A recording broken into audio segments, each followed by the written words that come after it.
उत्तर प्रदेश के सीएम योगी आदित्यनाथ जी आज जेवर विधानसभा के रबुपुरा में पहुंचे और उन्होंने जेवर विधानसभा से भारतीय जनता पार्टी के प्रत्याशी धीरेन्द्र सिंह के समर्थन में वोट मांगे। उन्होंने दावा किया कि पिछली 5 साल में जेवर विधानसभा में इतना विकास हुआ कि पिछली सरकारें नहीं कर पाई। अस्पताल दिया है जो माध्यम बनेगा उन कमजोर लोगों के निःशुल्क इलाज के लिए। मेरे साथियों, मेरे भाइयों, इस देश में 5 मेडिकल डिवाइस पार्क को मंजूरी मिली थी और 1 medical device park Uttar Pradesh को मिला था, वह भी जेवर विधानसभा को मिला।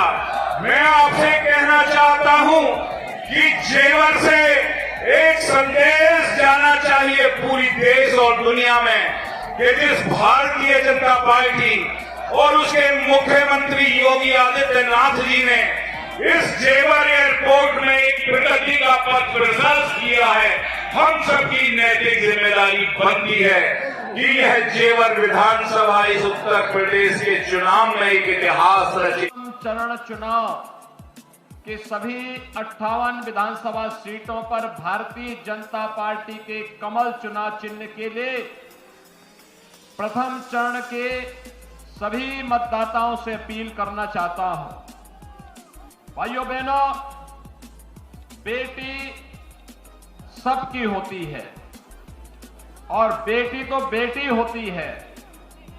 याद करिए 2017 के पहले पश्चिमी उत्तर प्रदेश में कोई बेटी सुरक्षित नहीं थी, लेकिन 2017 के बाद हर बेटी सुरक्षित है।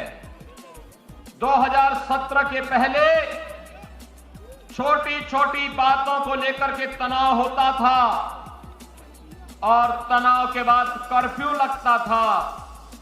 आपसी झड़प में हर एक को नुकसान होता था, लेकिन आज कर्फ्यू नहीं, आज पलायन नहीं, आज तो पश्चिमी उत्तर प्रदेश में दुनिया का सबसे बड़ा एयरपोर्ट जेवर एयरपोर्ट के रूप में स्थापित हो रहा है और यह हर चेहरे पर मुस्कान लाने का एक कार्य करेगा। आज यहां पर देश का सबसे बड़ा मेडिकल डिवाइस पार्क बन रहा है और यही नहीं, डिजिटल इंडिया के प्रधानमंत्री मोदी जी के संकल्प को पूरा करने के लिए, इस संकल्प को साकार करने में जिसकी सबसे बड़ी भूमिका होती है, होता है डाटा बैंक का। यहां पर देश के बड़े बड़े डाटा सेंटर भी स्थापित करने की कार्रवाई चल रही है।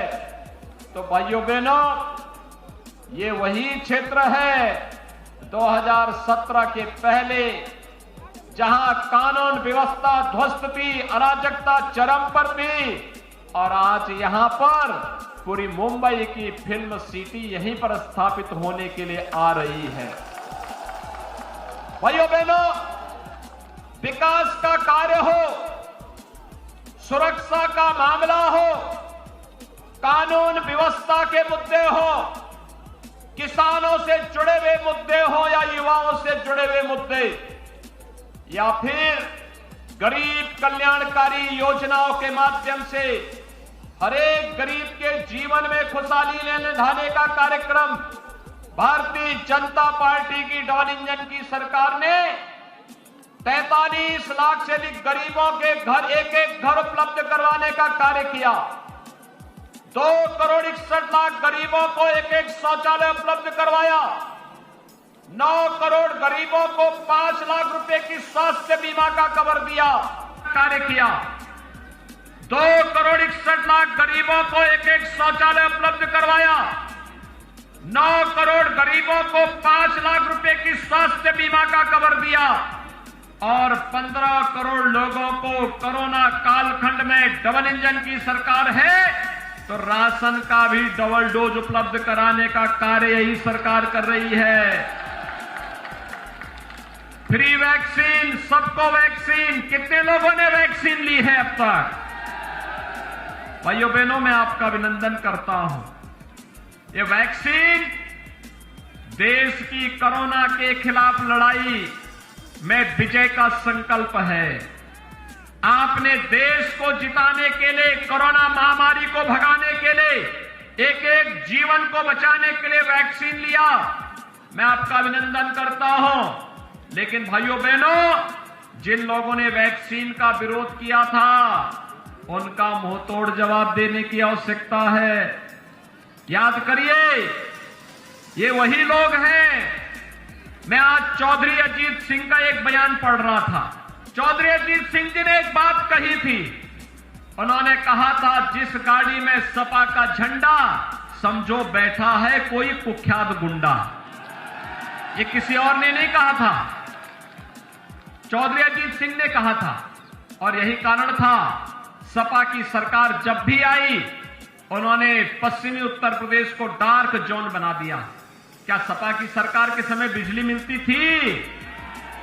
डार्क जोन, केवल बिजली ही नहीं मिलती थी, बल्कि ट्यूबवेल के कनेक्शन भी बंद हो गए थे।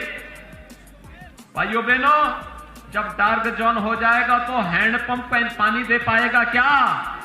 वैसे सूख गया है, तो पहले डिफंड हो गया है।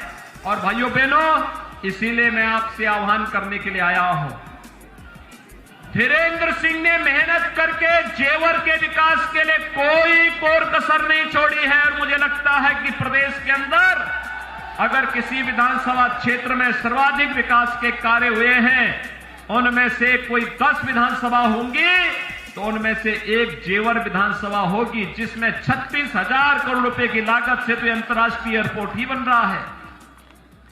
10,000 करोड़ रुपए की लागत से फिल्म सिटी बन रही है, और मेडिकल डिवाइस पार्क भी बन रहा है, और भी अत्याधुनिक सुविधाएं मिल रही हैं।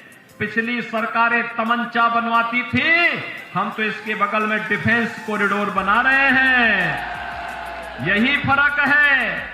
आज सुरक्षा भी दे रहे हैं, गरीब कल्याणकारी योजनाओं का लाभ भी दे रहे हैं, विकास भी युद्ध स्तर पर आगे बढ़ रहा है। और इसलिए भाइयों बहनों, मैं आज सबसे अपील करूंगा, आप सबने प्रधानमंत्री जी का स्वागत जिस उत्साह के साथ जेवर एयरपोर्ट के कार्यक्रम के दौरान किया था, मैं उसके प्रति आपको धन्यवाद देने के लिए आज एक बार फिर से यहां पर आया हूं।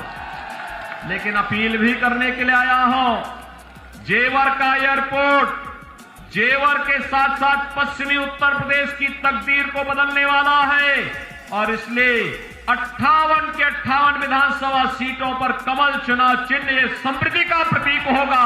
इस समृद्धि के प्रतीक कमल चुनाव चिन्ह नहाने के लिए अपील करते हुए मेरी आप सबसे अपील होगी कि भाइयों बहनों, अभी 10 फरवरी को परसों मतदान होना है।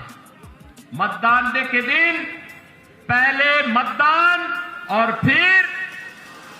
पहले मतदान फिर जलपान, पहले मतदान फिर जलपान के संकल्प के साथ धीरेन्द्र सिंह को भारी बहुमत से चुनाव जिता करके भेजेंगे।